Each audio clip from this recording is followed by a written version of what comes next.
Hello everyone, welcome back to my channel. সবাই কেমন আছো? আশা করছি সবাই ভালো আছো। আমি অনেক ভালো আছি।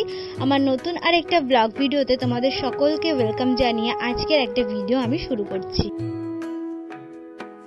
এখন থেকে ভেবেছি সপ্তাহে কিছু না হোক অন্তত একটা বড় ব্লগ তোমাদের সাথে শেয়ার করব। তো এখানে আমি সকালবেলা ঘুম থেকে উঠে পড়েছি। এখন ফ্রেশ হয়ে নেব। ফ্রেশ হয়ে নিয়ে তো তোমরা জানোই, আগের সপ্তাহের ব্লগটা যারা দেখেছো তারা তো জানোই, সকালবেলা ঘুম থেকে উঠে আমার প্রথম কাজ থাকে মার রান্নাঘরটা ক্লিন করে দেওয়া। আর এখানে মা ফুল দেখাতে গিয়ে ক্যামেরাটাকেই চিৎ করে ফেলে দিয়েছে। তো এখানে আমার এখন ফ্রেশ হওয়া হয়ে গেছে আর বাবা বাজার থেকেও চলে এসেছে। এখন আমাদের গাছে যে কুমড়ো গাছ আছে সেখান থেকে কিছু কুমড়ো বাবা তুলে নিচ্ছে। এগুলো ভিমরুল পোকায় খেয়ে নিয়েছে, সেই কারণে এগুলোকে তুলে খেয়ে নেওয়া হবে। তো দুটো কচি কুমড়ো বাবা আমাকে তুলে দিল। আর আজকে কি কি রান্না হবে চলো তোমাদেরকে জানাই।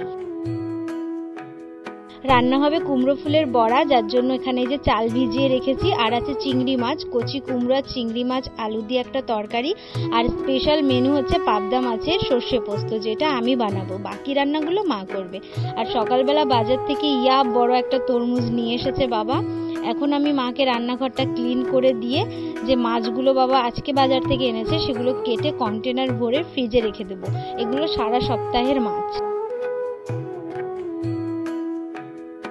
সব কাজ সেরে সকালের ব্রেকফাস্ট করতে চলে এসেছি। এখানে ছিল ক্যাপুচিনো বিস্কিট আর হচ্ছে একটা কলা, রুটি আর সবজি। তারপরে কিছুক্ষণ পড়াশোনা করে নিয়েছি। এখন রুমগুলো ক্লিন করে নেব। এই খাটটায় আমরা শুই না, এই খাটটায় সচরাচর বালিশ, কাঁথা এই সমস্তই রাখি, কারণ নিচে শুই এখন, মানে নিচে একদম খোলা টাইলসে, কারণ খাটের বিছনা থেকে প্রচণ্ড গরম ওঠে। তো তারপরে ঘরটা ঝাড়ু দিয়ে নিয়েছি আর এখন রান্না বসিয়ে দিয়েছি। চলো রেসিপিটা তোমাদের সঙ্গে শেয়ার করি। সবার প্রথমে মাছটাকে লবণ আর হলুদ মাখিয়ে রেখেছিলাম। এখন ভাজতে বসিয়ে দিয়ে আমি একটুখানি আদা বেটে নিচ্ছি, যা একদম সামান্য 2 কোয়া মতো। আর 3 চামচ কালো সর্ষে, 2 চামচ সাদা সর্ষে আর 1 চামচ পোস্ত আর 4-5টা কাঁচা লঙ্কা দিয়ে এখন ভালো করে এটাকে পেস্ট করে জলের ভিতর গুলিয়ে রেখেছি। আর মিক্সার ব্লাইন্ডারে একটা মিডিয়াম সাইজের টমেটো পেস্ট করে নাও। মাছগুলো ভাজা হয়ে গেছে আর রান্নায় যে সমস্ত সামগ্রী লাগবে সেগুলো সব গোছানো হয়ে গেছে। এবার তোমাদের বলি কি প্রসেসে আমি রান্নাটা করেছি। সবার প্রথমে যে তেলে মাছটা ভাজলাম তার ভিতরেই কিছু কালো জিরে দিয়ে দিলাম। আর এবার এর ভিতরে আদা বাটাটা দিয়ে দেব।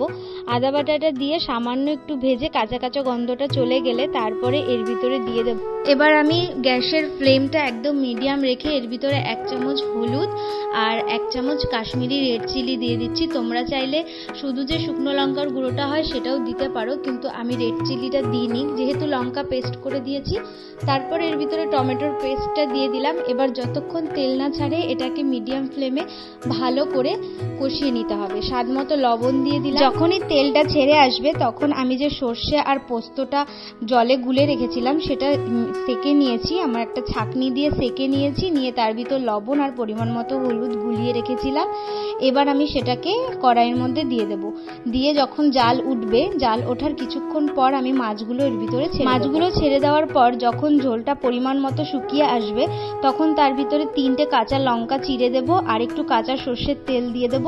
দিয়ে এটাকে ঢাকা দিয়ে রাখবো 5 মিনিটের জন্য। তারপরে নামিয়ে নিলেই রেডি আমার পাবদা মাছের সর্ষে পোস্ত। তো তোমরাও বাড়িতে এটা ট্রাই করতে পারো, খেতে ভীষণ টেস্ট হয়। তোমরা চাইলে যে সর্ষে আর পোস্তর যে বাটাটা ওটা না ছেঁকেও দিতে পারো, কিন্তু আমি ছেঁকে দিয়েছি যাতে মুখে না পড়ে। মুখে পড়লে আমাদের বাড়িতে সবাই খুব একটা পছন্দ করে না, স্মুথ রাখার জন্য আমি সেঁকে নিয়েছি। তো রান্না কমপ্লিট হয়ে যাওয়ার পর কিছু থালা বাসন সিঙ্কে ছিল সেগুলো ধুতে বসিয়ে দিয়েছি। আর ও সাইডে কুমড়ো ফুলের বড়াটাও বসিয়ে দিয়েছি, কারণ কুমড়ো ফুলের বড়াটা তো বসে বসে ভাজতে হয় না, সেই জন্য ওটাকে বসিয়ে দিয়ে থালা বাসন ধুয়ে নিচ্ছি। বড়াগুলো ভেজে রেখেছি আর বাবা এসে টুক করে নিয়ে গেল। আর বাজার থেকে যে তরমুজটা আনা হয়েছিল ওটা কাটতে কেউই সাহস পাচ্ছিল না, তো আমি হচ্ছি বাড়ির বাহুবলী, সেই কারণে আমাকে দিয়ে কাটাতে হয়েছে। বাবা বলছিল বটি দিয়ে কাটা যাবে না, চাকু দিয়ে কাট। আমি বললাম বটি দিয়েই কাটা যাবে, ট্রাই করে দেখি।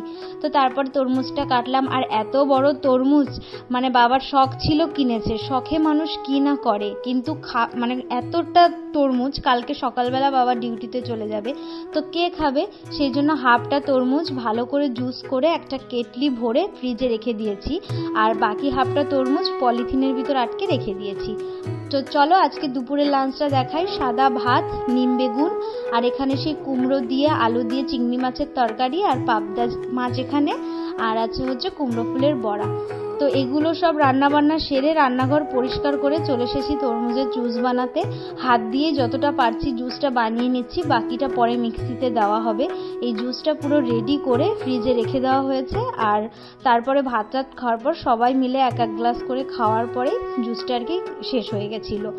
আর বাকি তরমুজটা তো রেখে দিয়েছি।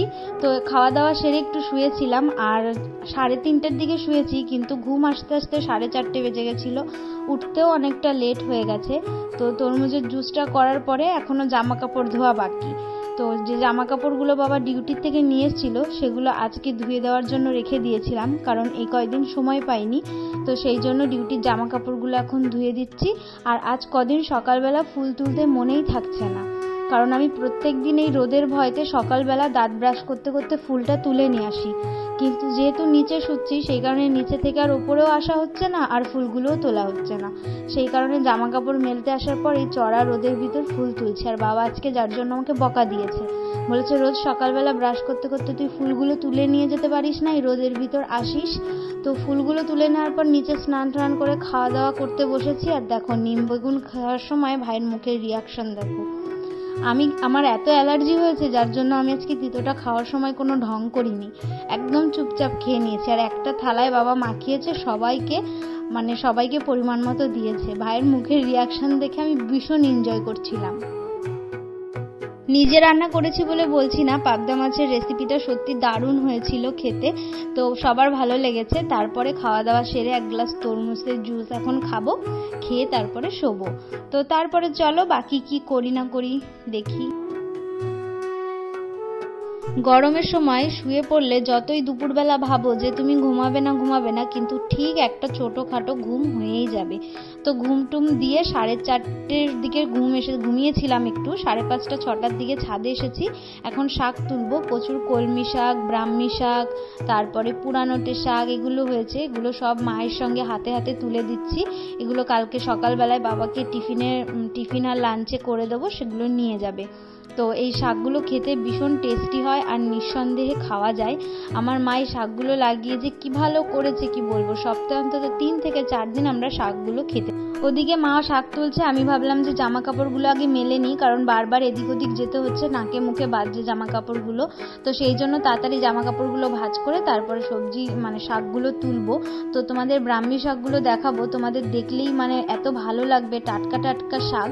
আমার মা বা আমাদের বাড়ির সবাই আমরা বাজারের শাকসবজি খুব একটা পছন্দ করি না। যবে থেকে বাড়ির শাকসবজি লাগিয়ে খাওয়া শুরু করেছি তবে থেকে বাজারের শাকসবজি খেতে মনেও চায় না, আর খুব একটা টেস্ট। এই যে শাকগুলো তোমরা দেখতে পাচ্ছ, যতই বাজার থেকে কেনো না কেন, এই যে শাক বাড়ি থেকে তুলে নিঃসন্দেহে একটা খাওয়া, এই শান্তিটা কিন্তু আর কোনো কিছুতেই নেই। তো এই জিনিসটা যারা বাড়িতে সবজি লাগিয়ে খায় তারা ছাড়া আর কেউ কিন্তু এই জিনিসটা বুঝতে পারবে না। তো এতটাই আনন্দ লাগে, আর খেয়েও শান্তি, চোখ বন্ধ করে নিঃসন্দেহে তুমি খেতে পারো। তো তারপরে চলে এসেছি গাছে জল দিতে। দুপুরের তত্ত্ব রোদে তো আসা যায় না ছাদে, সেই জন্য সন্ধ্যার পরপরই সন্ধ্যা দেখিয়ে গাছে জল দিই।